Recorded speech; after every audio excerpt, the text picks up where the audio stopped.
Also reporting live, this is the residence fireworks. They're celebrating. It is now 2026. Happy New Year.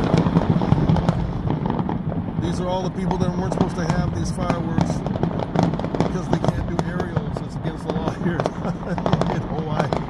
And it's now midnight and everybody's showing off. So there you have it, folks.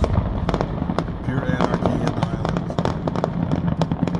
Police are overwhelmed. There's 426 job openings here for law enforcement in just the city of Honolulu. So they'll be writing a lot of tickets, a lot of overtime. Also reporting live. Happy 2026, y'all. Make it a good one. Peace.